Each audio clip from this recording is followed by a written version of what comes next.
জিন্দাল গোষ্ঠীর managing director সজ্জন জিন্দাল চলতি বছরে আয়োজিত বিশ্ববঙ্গ বাণিজ্য সম্মেলন থেকেই বিদ্যুৎ ক্ষেত্রে বিনিয়োগের কথা ঘোষণা করে জানান, শালবনীতে ৮০০ মেগাওয়াট বিদ্যুৎ উৎপাদন কেন্দ্র তৈরি হবে। এই মর্মে জিন্দাল শিল্প গোষ্ঠী ১৬,০০০ কোটি টাকা বিনিয়োগ করবে। এবার মমতা বন্দ্যোপাধ্যায় এখানে শিলান্যাস করতে চলেছেন।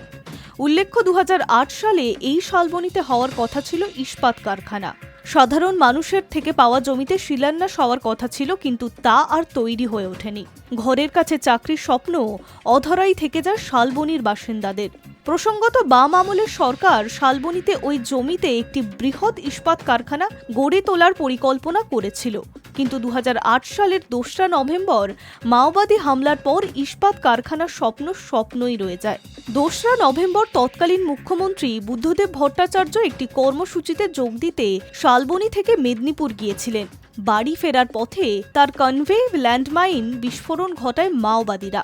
সেই কনভে সামিল ছিল তৎকালীন কেন্দ্রীয় ইস্পাত মন্ত্রী রামবিলাস পাসওয়ানের গাড়িও। এই ঘটনায় শালবনীর কারখানা তৈরির প্রক্রিয়া বন্ধ হয়ে যায়। এরপর বর্তমান সরকারের আমলে ২০১৩ সালে নতুন করে শালবনীর মানুষ আন্দোলন করে।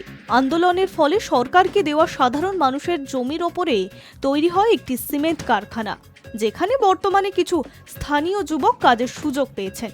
সিমেন্ট কারখানা তৈরি হলেও বাকি ৮০% জমি পড়েছিল। সেই জমিকে কাজে লাগানোর আর্জি জানিয়েছিল শালবনীর বাসিন্দারা। তার ফল এবার ২০২৫-এর নির্বাচনের আগেই স্বপ্নপূরণ হতে চলেছে শালবনীর বাসিন্দাদের। রাজ্যের শিল্পের তালিকায় জুড়ে যাচ্ছে বিদ্যুৎও। ২০০০ একরের শিল্প তালুকে গড়ে উঠতে চলেছে সেই তাপবিদ্যুৎ কেন্দ্র। শালবনীর মানুষের দীর্ঘদিনের দাবি এবার পূরণ হতে চলেছে বলে মনে করছে অনেকে।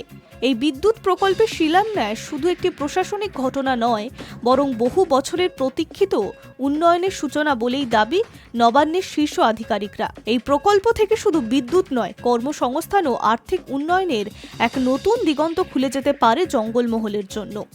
জিন্দালের কথায় এবার দেশের পাওয়ার হাউস হবে এই বাংলা।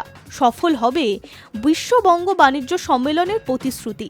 শালবনীতে জিন্দাল গোষ্ঠীর তাপবিদ্যুৎ কেন্দ্রের শিলান্যাস করতে সোমবার শালবনী যাচ্ছেন মুখ্যমন্ত্রী মমতা বন্দ্যোপাধ্যায়। তার সঙ্গে যাচ্ছেন সৌরভ গঙ্গোপাধ্যায়ও। শালবনীতে আয়োজিত অনুষ্ঠানে মুখ্যমন্ত্রীর সঙ্গে উপস্থিত থাকবেন জিন্দাল গোষ্ঠীর শীর্ষ কর্তারাও। High news network.